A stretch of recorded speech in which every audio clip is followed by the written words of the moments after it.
Deməli, ilk olaraq 195-ci testə baxaq.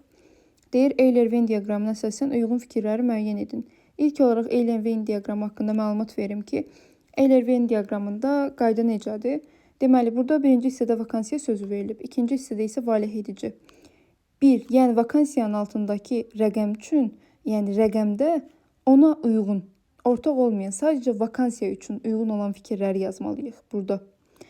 2-də isə sadəcə valeh edici sözünə aid olan fikirlər yazılmalıdır.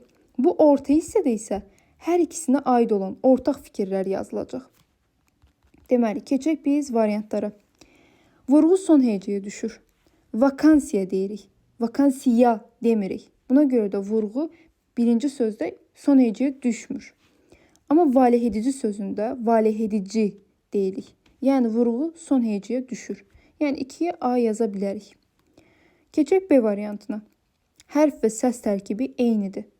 Nə vakansiyada, nə də valeh edici sözündə kəmiyyət və keyfiyyət dəyişimi yoxdur. Yəni əlavə olsun, dəyişmə olsun. Buna görə də eyni qaldığına görə, bu ortaq fikir olduğuna görə bunu ortaya yazırıq biz. Keçək C variantına. Tərkibində uzanan sait var. Vakansiya sözündə heç bir uzanma yoxdur. Yəni vakansiyanın olduğu kimi deyirik. Amma valeh edici sözündə A uzanır. Valeh edici deyirik. Buna görə də təkcə ona aid olan fikir olduğuna görə biz C-ni ikinci hissəyə yazırıq. D variantına baxaq. Ahəng qanunu pozulub. Həm vakansiya sözündə, həm valeh edici sözündə. Ahəng qanunu pozulub həqiqətən də. Deməli, bu ikisinə də aid olduğuna görə ortaya yazılacaq. Edi deyir ki, 2 kar samit işlənmişdir. Vakansiya sözündə K və S samitləri işlənib. Həqiqətən də 2 kar samit var. Amma valeh edici sözündə isə sadəcə H samiti işlənib kar olaraq.